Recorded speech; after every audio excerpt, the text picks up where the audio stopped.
अच्छा, हार्दिक पटेल की चर्चा इन चुनावों में उतनी नहीं हुई जितना पिछली बार के चुनाव में थी, क्योंकि तब वो नरेंद्र मोदी के खिलाफ थे, उनकी पार्टी के खिलाफ आंदोलन खड़ा कर रहे थे। इस बार वो उनकी पार्टी के एक उम्मीदवार पर हैं। लेकिन इस चुनाव में उनकी क्या उम्मीदें हैं, उनकी सीट आसान है, कठिन है, इस पर हम आगे बात करेंगे। अभी वोटिंग से पहले वो क्या कह रहे हैं, काउंटिंग से पहले सुनिए।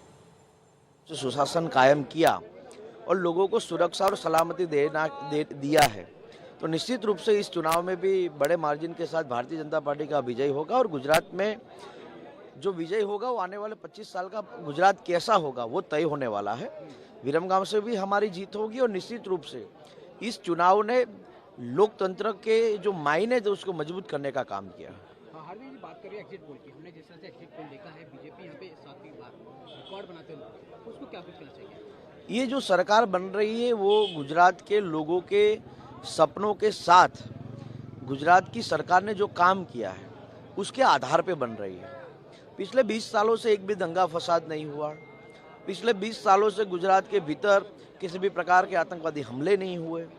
तो लोग भी ये समझते हैं कि चलो, जो भरोसा हमने भारतीय जनता पार्टी पे किया है वो पूरा खरा उतरा है। और इसी कारण जब लोग वोट करने जाते हैं तो कमल के निशान पर बटन इसलिए दबाते हैं क्योंकि उनको लगता है कि हमारे आने वाला फ्यूचर बिल्कुल सुरक्षित भारतीय जनता पार्टी के शासन में रहेगा।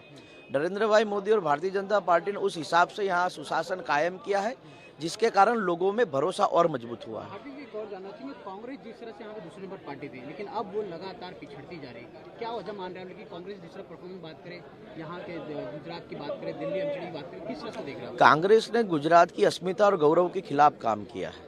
जब देखो तब गुजरातियों के खिलाफ टारगेटेबल स्टेटमेंट देना, गुजरात के लोगों को कैसे अपमानित किया जाए उस पर ध्यान देना, इसी कारण गुजरात के लोगों को लगता है कि विपक्ष की भूमिका निभाने में भी कमजोर लोग हैं। इसी कारण हम सब जानते हैं कि कांग्रेस से लोग दूर जा रहे हैं, कांग्रेस को लोग छोड़ रहे हैं। तो इसी कारण मेरा ये मानना है कि कांग्रेस पिछड़ती जा रही है। राहुल गांधी जिस तरह से लगातार भारत जोड़ो यात्रा कर रहे हैं और जिस तरह से एमसीडी का चुनाव का रिजल्ट आ रहा है, पार्टी बदलते ही नेताओं के सुर कैसे बदलते हैं, हार्दिक पटेल इसका एक बहुत अच्छा उदाहरण है। ये केवल एक सामान्य नेता नहीं थे, कांग्रेस के वर्किंग प्रेसिडेंट थे गुजरात में, और अब भाजपा में आ गए हैं और क्या कह रहे हैं वो कांग्रेस के लिए आपने सुना। लेकिन कांग्रेस पार्टी किस भरोसे पर है ये भी आपको दिखाते हैं। एक बहुत दिलचस्प तस्वीर देखने को मिली है गुजरात में, अहमदाबाद में जो ऑफिस है पार्टी का, कांग्रेस का, वहां देखिए ये आपको जो काउंटडाउन नजर आ रहा है जिसमें दिख रहा है 6 घंटे 12 मिनट, इसका मतलब यह है कि परिवर्तन आ जाएगा 6 घंटे के बाद गुजरात में। तो एक घड़ी लगा दी है कांग्रेस पार्टी ने वहां पर और ऊपर लिख दिया परिवर्तन आ रहा है। अब इस घड़ी से परिवर्तन आएगा, नेताओं की मेहनत से परिवर्तन आएगा, राहुल गांधी की यात्रा गुजरात से न निकालने से परिवर्तन आएगा, ये नहीं कह सकते। लेकिन इसको हमारे एक साथी बता रहे थे, एक टोटका है रजत जी, ये राजस्थान में अपनाया था कांग्रेस ने और वहां सरकार बन गई थी। तो आप देख रहे हैं तस्वीरें, ये इंटरेस्टिंग तस्वीरें हैं। लेकिन ऐसी कोई हलचल जो और रौनक जो आपको श्री कमलम जो बीजेपी का दफ्तर है वहां दिखाई दी थी, कांग्रेस के दफ्तर में निर्णय बिल्कुल नहीं दिखाई दे रही। जानती है कि भले ही वो जिस तरह के डिस्प्ले यहाँ पे कर रहे हो, लेकिन उसे भी पता है, ज़मीनी हकीकत ये है कि जिस प्रदर्शन के ये दावे कर रहे हैं वैसा प्रदर्शन चुनाव में दिखने वाला नहीं है। ये बात ज़रूर है कि कांग्रेस अपनी कुछ सीटें बचा पाएगी, ऐसा बिल्कुल नहीं है कि पूरी तरह आउट हो जाएगी। लेकिन कांग्रेस के नेताओं ने जिस तरह से मेहनत की है वो सब देख रहे हैं कि कुछ भी नहीं हुआ है वहाँ पे। लेकिन कांग्रेस ये जो बाकी की सीटें जीत रही है वो सिर्फ इसलिए क्योंकि कांग्रेस के पास एक स्ट्रॉन्ग वोट बेस है गुजरात में। आज भी आदिवासी इलाकों में आप चले जाएँ या पिछड़े वर्ग में आप चले जाएँ या फिर ठाकुर समाज जो है वहाँ पर, वो आज भी कांग्रेस के साथ जुड़ा हुआ है और उसी बेसिस पे उसे वो सीटें मिलेगी जो वो जीत पाएगी। इसके अलावा अगर आप प्लानिंग के स्टेज पे देखें, स्ट्रेटजी के हिसाब से देखें, कांग्रेस ने कोई ऐसा किसी भी प्रकार का रिफ्लेक्शन उसकी स्ट्रेटजी में नहीं दिखाया जिसके बेसिस पे ऐसा लगे कि वो चुनाव जीत पाएगी। सिर्फ एक क्लॉक लगी हुई है, लेकिन अगर आप ऑफिस की पूरी तस्वीर वहाँ देखेंगे तो मुझे लगता है अभी पूरी तरह वीरान पड़ा होगा वहाँ पे।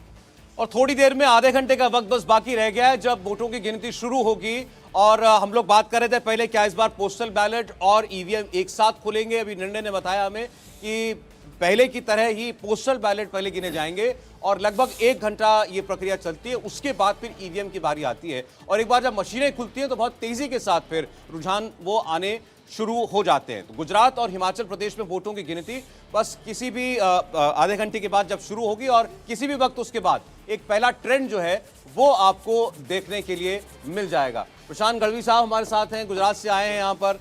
प्रशांत जी, हार्दिक पटेल ने बड़ा दावा किया, उन्होंने कहा कि पार्टी की बहुत बड़ी जीत होगी, इस बार उनकी पार्टी बदल गई है। सवाल यह है कि जीत कितनी बड़ी होगी अगर ये सारे एग्जिट पोल को भी हम सच मान लें कि सबकी दिशा एक और है कि बीजेपी जीत रही है। जिस तरीके से बीजेपी क्लेम कर रहा है सब रिकॉर्ड तोड़ना है, मतलब रिकॉर्ड कौन सा, तो मोदी साहब पहली बार आए 2002 में, फिर अच्छे से अच्छी उनको जो बहुमत मिली है 127 सीट की, तो वो रिकॉर्ड उनको तोड़ना है। दूसरा, ठीक तरीके से आप सुबह से बता रहे हो कि वेस्ट बंगाल वाला भी रिकॉर्ड, लेफ्ट की जो सरकार 32 साल तक चली है वो रिकॉर्ड, तो काफ़ी सारे रिकॉर्ड इनको तोड़ना है, वही टारगेट था। और हम ये सब देख रहे हैं जिस तरीके से कांग्रेस की घड़ी और बीजेपी की कमलम की ऑफिस का श्रृंगार देख लो आप, पूरा कमलम पे जो श्रृंगार लगा हुआ है, जो तैयारी शुरू हो गई है, मतलब उनका एक कॉन्फिडेंस बोल रहा है कि हम कुछ तो आगे जा रहे हैं। और जिस तरीके से पुराना माहौल 1-2 महीने का था कि कहीं दिख नहीं रहा है, तो बीजेपी कॉन्फिडेंस है कि भी हम ही सरकार बनाने जा रहे हैं।